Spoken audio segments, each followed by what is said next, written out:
Hey everybody, I am a bit dolled up because Craig is taking me out to get a bite to eat. I've been dying to talk to y'all, but it's hard because I have had a lot of down days since I last talked to you. And when I'm down, that usually means because I don't have energy. Pardon me.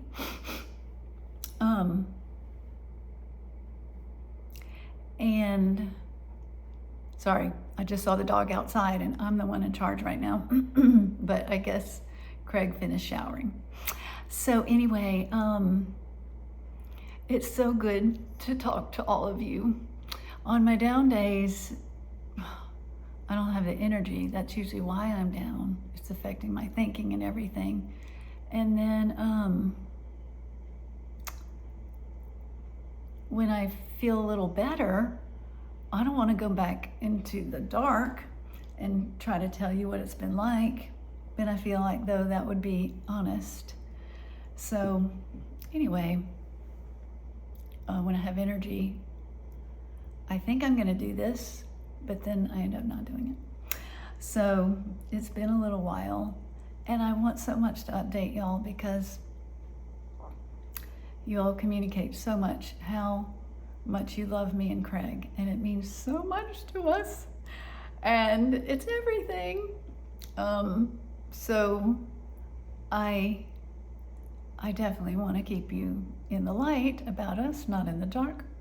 Anyway, so let me fill you in.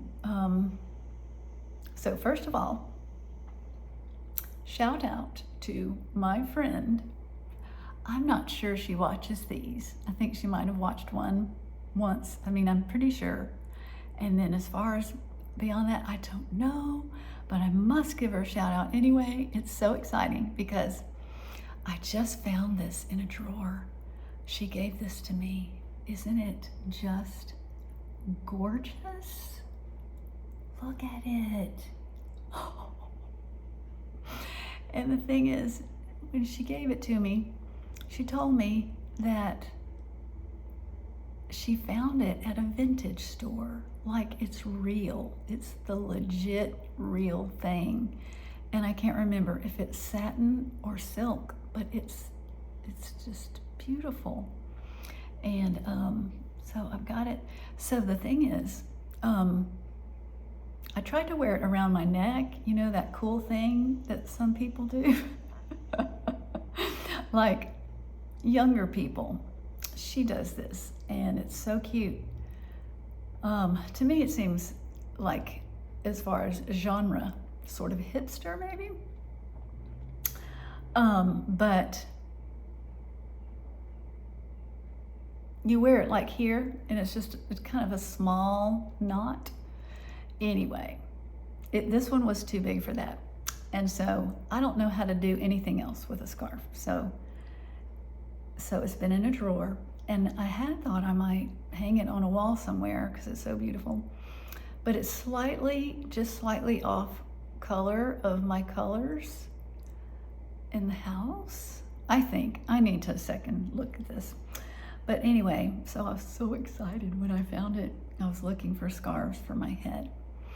So my status with my everything is this. We'll start at the top. My hair, it mostly fell out with my 2 rounds of rice chemotherapy, but I still have a little bit of hair left. And the sad part is, it looks like a baby who looks like they're a man who combed his hair over, the comb over. And so I want to just shave it, but I'm scared. My head seems so fragile like the rest of me, my hair, skin, and so haven't done that. But it looks like I need to cut it all over where there's little bits of hair. It's grown out like this much. So pretty soon I'll be getting mega chemo and all my hair is gonna fall out. And so will all my eyelashes, which I did not lose this round of things. So I had to, didn't want to get up again, but I had forgotten to put on mascara. And so I went and put on mascara because I won't have eyelashes for much longer. Can you see them? I know people wear just beautiful false eyelashes these days, so this probably seems like nothing, but it's a lot for me. So, and then my lips. It seemed important for me to wear my red lipstick because, oh man, and look at this red. But my mouth has changed with scleroderma, and I just did not have the guts to put on red lipstick. It's so outlining, and I was scared. So I put on this little bit lesser lips. Let's see, what else? Ears. I had an ear infection recently and thought, oh no, I'm not going to be able to even wear earrings. It's the one thing that makes me feel feminine.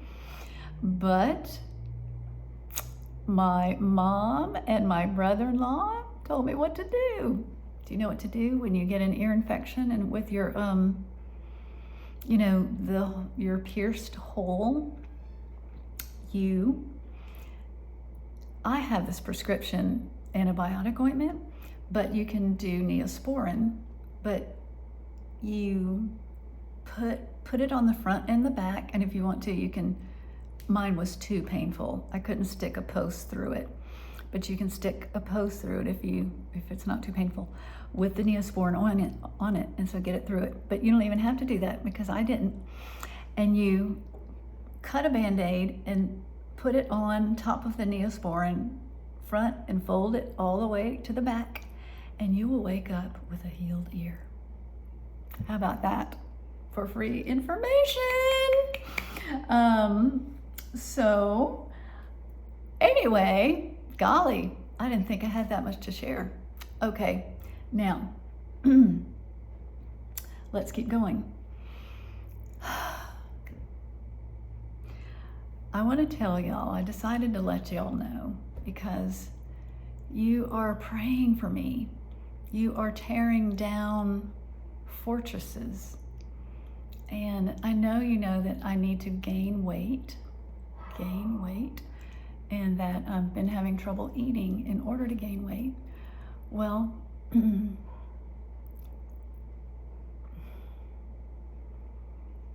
I have lost 25% of my body weight, and I weigh, should I tell you? I didn't decide if I was gonna make it a little bit general. I weigh 93 pounds.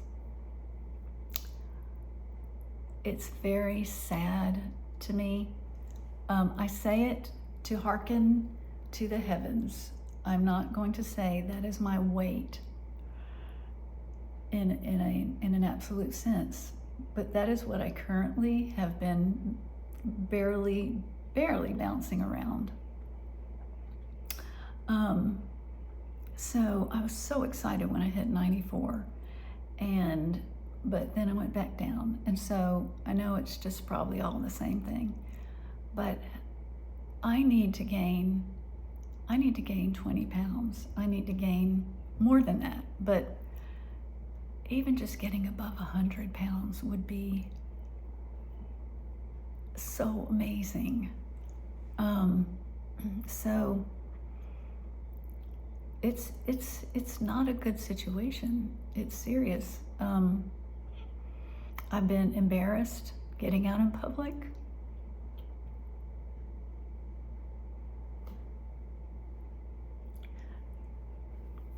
So it's not good. Shoot, I've got my mascara. But that was really challenging when I started to feel embarrassed. So, doggone it. Getting all leaky on this isn't great, huh?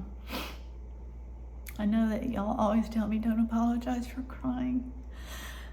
So, anyway,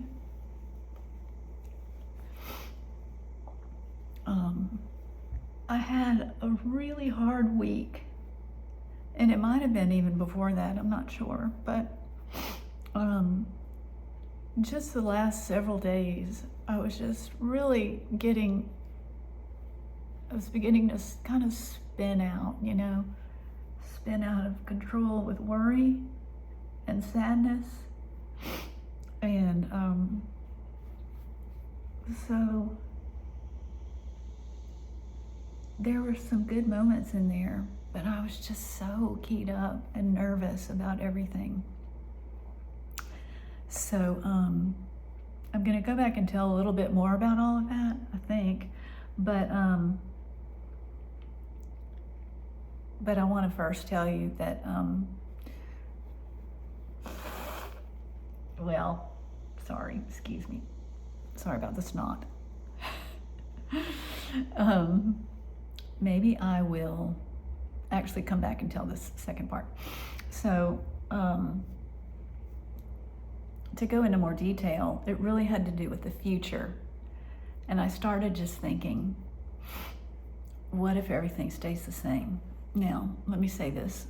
I want to again declare to the heavens. Shoot. Tell me not to cry. Ah, crap. Okay, I have to stop. Well, okay, all right. Let me get another tissue.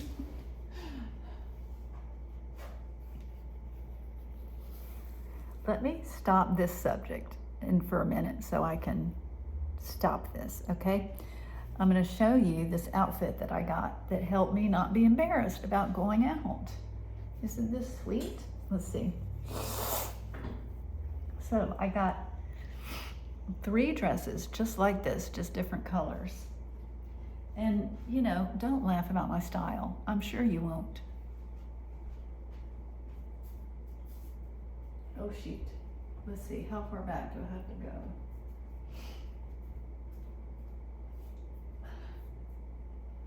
Hello. Am I in the dark? Hello. Do you see my leg? So, your dresses that go below my knees, because I've always had knobby knees, and when you weigh what I weigh, whoa baby, the knobby knees just show how thin you are.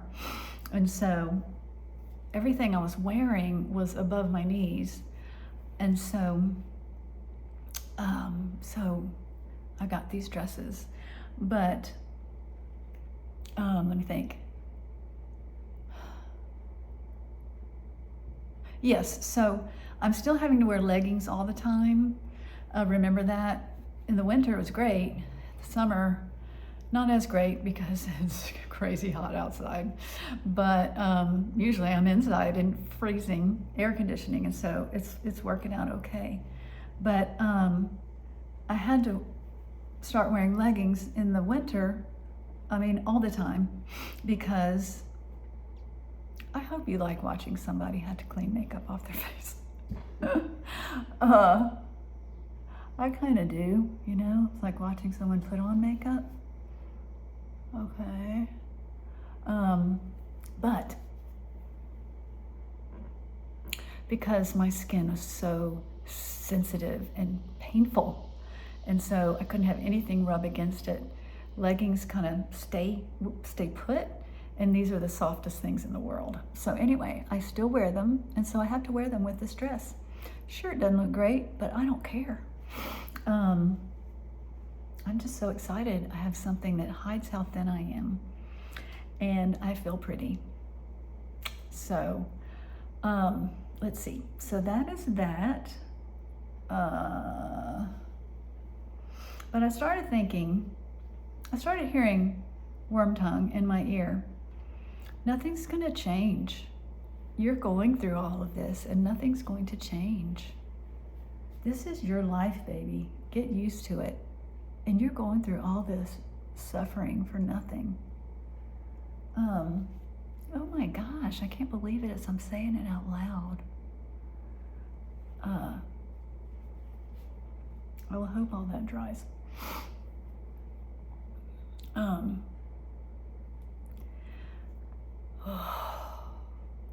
man. Taking a deep breath in.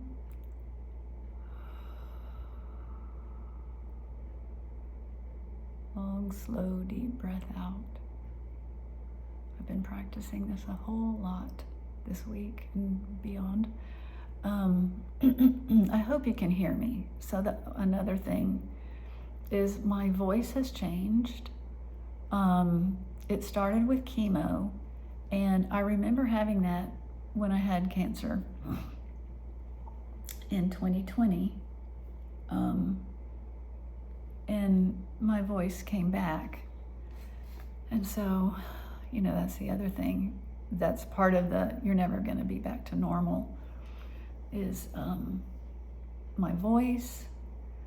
My hands have just been a real sorrow. And so my hands, just everything. I mean, my face has changed. It'll be okay.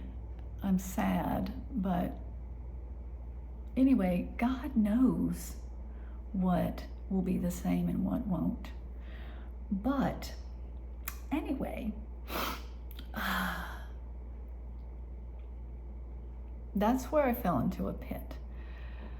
And so here's the thing. I felt like, or the voice was also saying, and this is good for you to think about, because you're just thinking about what it would be like to suffer if God calls you to suffer. And you're trying to be ready for that and be willing to suffer the way God might ask you to suffer, which means things won't change, because a lot of things people pray for, they don't change. And they don't come out the way people want them to and how they pray. And so I just was going with it, And so let me take another deep breath. It makes me anxious thinking about it. Yeah, it didn't go very deep, but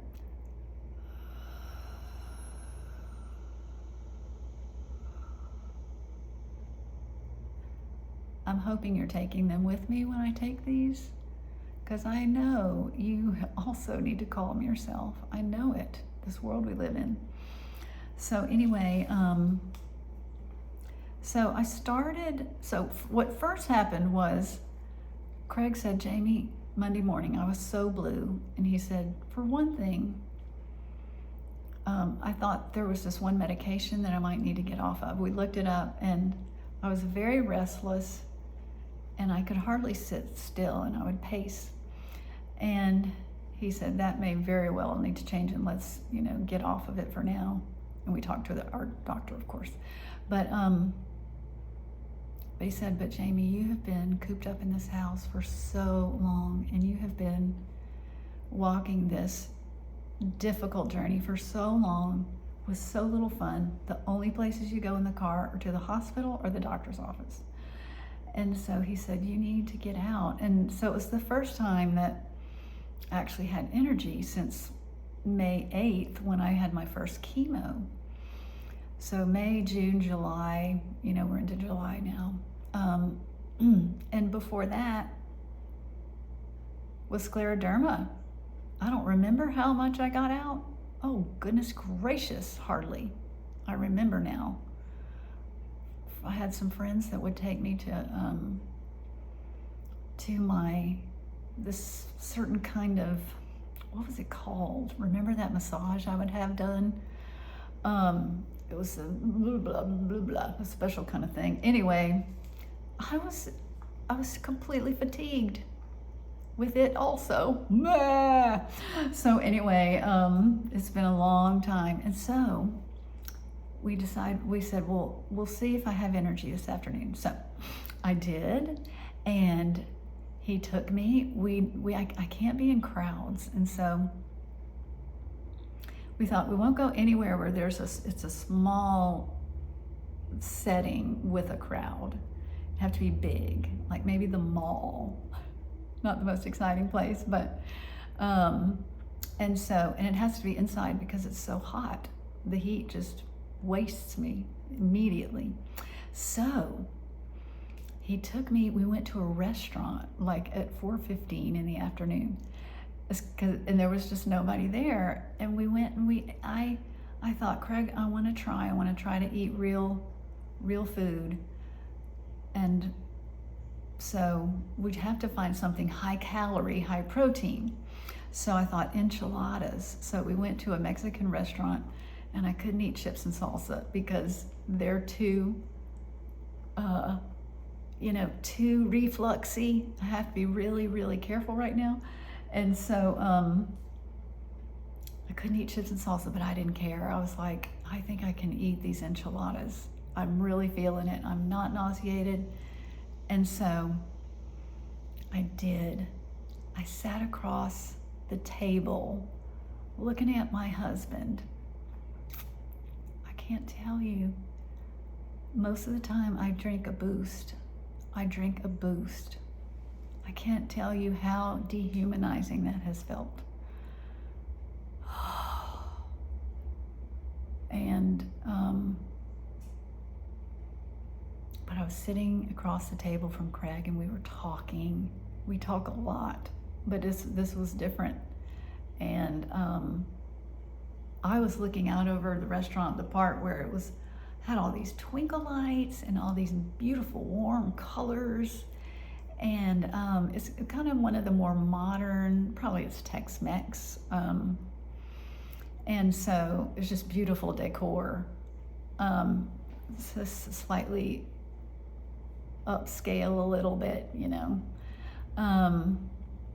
not really, but it's not an authentic Mexican restaurant, which we also have here, which are great, like fantastic.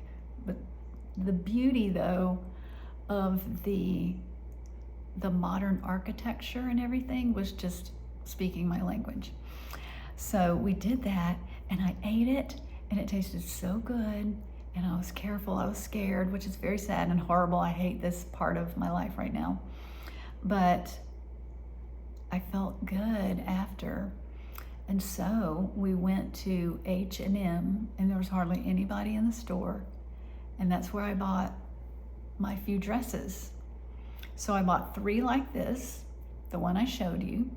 And I also bought this other one, which is a black and white vertical striped t-shirt dress. And so Craig was so kind, and he helped me, and it didn't take that long. Even I was a little saturated, but Craig said he was fine, and he usually would tell me. So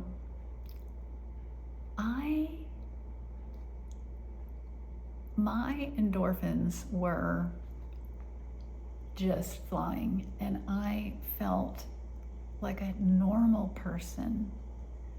And that's basically what the worm tongue had been saying, is you're not going to be a normal person. You'll never again experience, oh gosh, I just get so scared that I'm not going to be able to eat for the rest of my life. And then I'll be isolated from social feasting and fellowship and fun. So please pray for me. So tonight we're doing it again. This time the pressure is off because I drank all 3 of my boosts already. It went great today. And so I'm getting hungry again, and we're going to go out to eat.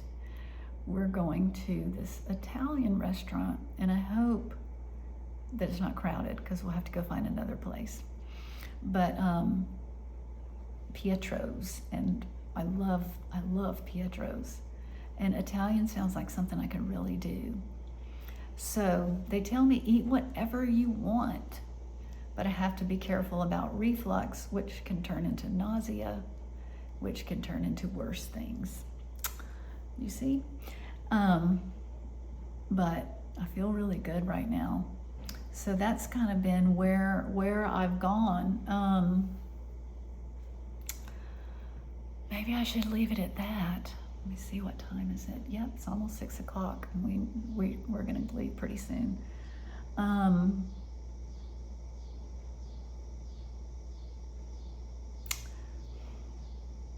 looking down at what I had, written, kind of jotted down. Let me think. Okay, let me just real quick tell you the timeline and stuff like that. Yes, details.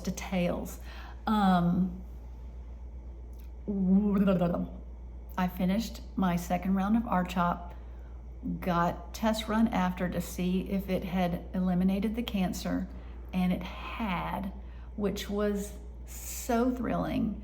Not because that means I'm cancer free or something. I mean, I am for the moment, but that's 2 rounds of RCHOP. 2 rounds of rice are not great for curing this cancer that I have. So the good news is that it's, as far as they can see right now, there's no cancer, and so we can move on to the next phase, which is the stem cell transplant, which is where we're trying to get. Because that is a better, it's not cure necessarily either. I haven't even wanted to look up the cure rates. Y'all can do that.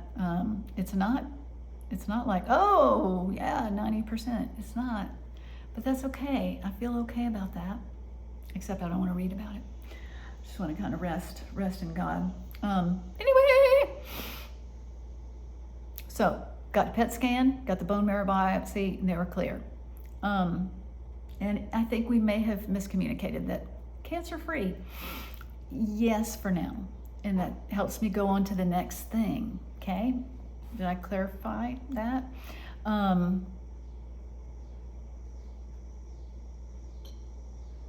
Yes, it meant we didn't have to do a 3rd round of rice, which I can't tell you how happy I was about that, because those just put me in the hospital 2 or 3 times, in the emergency room. It's just not been good. Okay, so then I met with Dr. Vance, the transplant specialist, on Friday. And we didn't know this, but when we got there, one of our dear friends from church was there. She sees him too. And it was such a gift from God. It was one of those things that he was giving to help during a week of hardship. She said, oh yeah, he always runs like an hour and a half past. Sorry, don't tell anybody for poor Dr. Vance, but they said it's because he spends time with his patients. It's not like this is what the nurse said. It's not like he's out doing something else. He is legitimately really trying to help patients. So anyway, we saw Dr. Vance, and I had forgotten this, but he had said when we met with him in May that there would be a barrage of tests to do before I can do the transplant. And that is a heart echocardiogram, another endoscopy for my stomach to cauterize any bleeding that might be there, and then a breathing test to see how my lungs are doing. So, there we go. And then we've got all those scheduled for next week. And so if those are all look good, we might go the very next week to Dallas to start everything going. It's about a 6-week process. Some of that is outpatient. At least 3 weeks of it is inpatient. I will be admitted to the hospital when it's time to start the chemo. as soon as I'm admitted to the hospital, they're going to start giving me food intravenously to strengthen, kind of buoy up my weight. Although they said I'll need to eat too. Like, it doesn't do the trick. Dang it. I had hoped it was gonna put weight on me, without my trying or something. But what I'm hoping is, because I won't have to do the bulk of it myself, I can eat real food if I can keep the reflux thing and nausea down. So that's something you can pray about too, that while I'm in the hospital, I can eat some regular food. I need to want it, and then I could have it. They said you can eat anything you want and you can bring it into the hospital. So that will be fantastic. And then, let's see. So next week I get the barrage of tests. The next week I might go to Dallas. For the first week is an outpatient where they give me shots to boost up all of my blood, my platelets, my white blood count especially, and stuff, in order to harvest my stem cells at the end of that week. And then I think I get a week off and we'll come home, I think, and then go back for the long haul. Okay, does that help anybody? It's all the details I can think of to tell you. Feel free to ask, maybe don't ask. It's so hard to keep to, I don't know, when I get asked about details, I just sort of wither. Maybe just wait till they come. Anyway, I love you all so much. You're such an incredible group. That doesn't seem like the right word. You're friends from Craig's and my whole journey in life. What could we ask more for? We are blown away that y'all would care so much and invest so much in us in this time of hardship for us. Thank you so much. We love you. Love you, love you. Every single one of you. It amazes us to see your names pop up places and to get your texts. And yes, feel free to text us if you can get our number somehow, or Facebook message or whatever. We love you. Let's see, I wanted to say, it seems like I wanted to say, Caring Bridge. I have a Caring Bridge that we sometimes post updates about, like, details and stuff. So you can go to the caringbridge.org, I think it is, website, and just search Jamie Van Bibber, maybe Jamie Gautreaux Van Bibber, Gautreau, and follow us there too. Okay, love you, bye.